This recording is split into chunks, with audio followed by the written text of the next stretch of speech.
Hello and welcome to our first lesson in our Unit 2, Concept 3 and 4.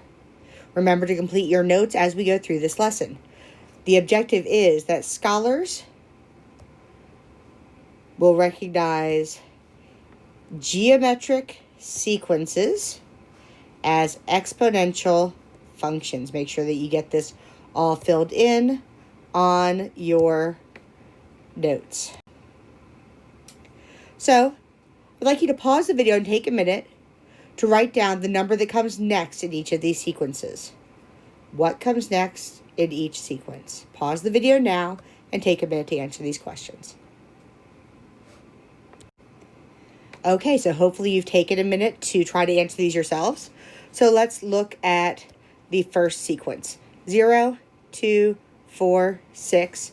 Our next number should be 8. 1, 2, 4, 8. My next number is 16. I'm multiplying by 2. The next one, 0.5, 3. 5.58. Well, for that one, I can tell that I'm adding 2.5, so my next number should be 10.5. Look at the next sequence, 81, 27, 9, 3. Well, I'm dividing by 3 each time, so my next number is going to be 1. And my last sequence, 75, 71, 67, 63. I'm subtracting 4 each time, so my next number is going to be 59. Each number had a different thing going on with it. First, we were adding 2, multiplying by 2, adding 2.5, dividing by 3, subtracting 4. So we had different things going on with each sequence. So today we are going to be talking about what is a sequence. A sequence is simply a series of numbers in a set pattern. That's all a sequence means. It's a series of numbers in a set pattern. So today we're also talking about geometric sequences. So a geometric sequence is a series of numbers that have a common ratio. You'll remember we did arithmetic sequences several times last unit, and that one they had a common difference. Remember, they had the amount that you were adding to each one, right? Or subtracting. In this case, we have a common ratio. We have an amount we're multiplying by each time. So let's look at this first one. To go from 2 to 6 to 18 to 54, I'm multiplying by what? I'm simply multiplying each one times 3.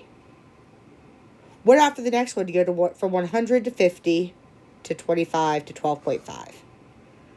My first thought is I'm dividing by 2, but we have to do it as a ratio. It needs to be a multiplication. So remember that when we are dividing by 2, it's the same thing as times 1/2. So our common ratio there would be 1/2.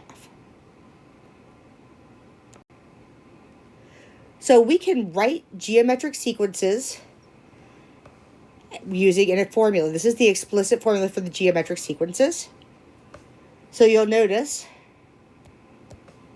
A sub n simply represents any term in the sequence. We use this when we're writing a formula for any term.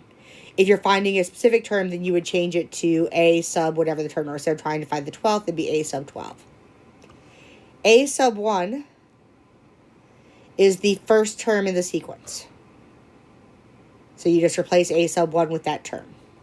R is your common ratio. What do I multiply by?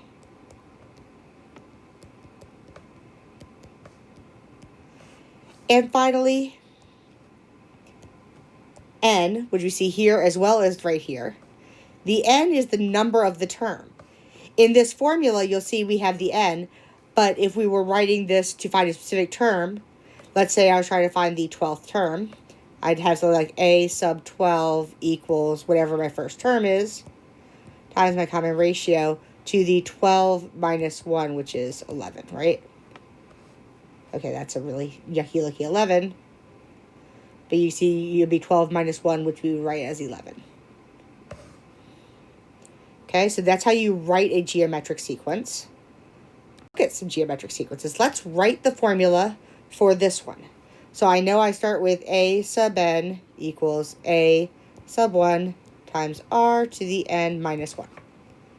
So I'm not going to be replacing the a sub n. A sub n stays there. What is my first term? Well, I just look at my sequence. My first term is just the first number. So that becomes a 2. Then I need to find my common ratio.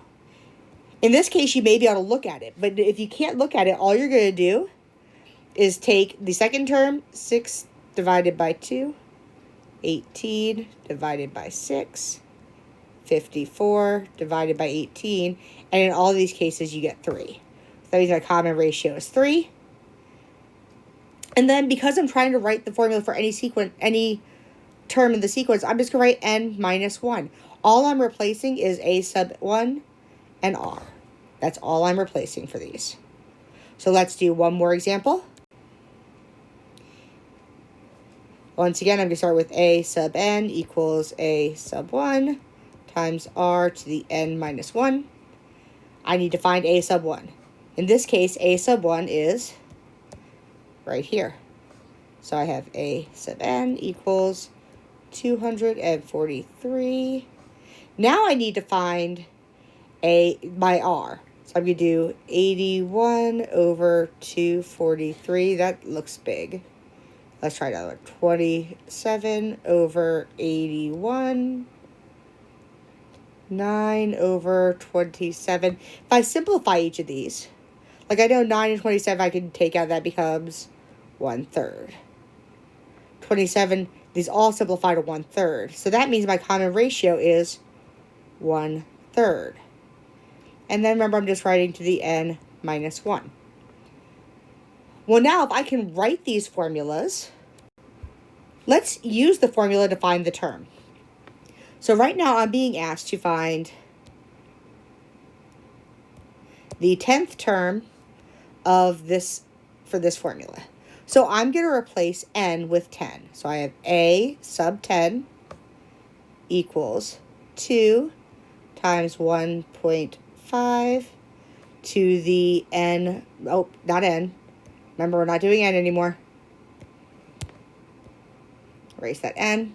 N is 10. 10 minus 1. So I have a sub 10 equals 2 times 1.5 to the 9th power. Now, obviously, I am not doing this in my head.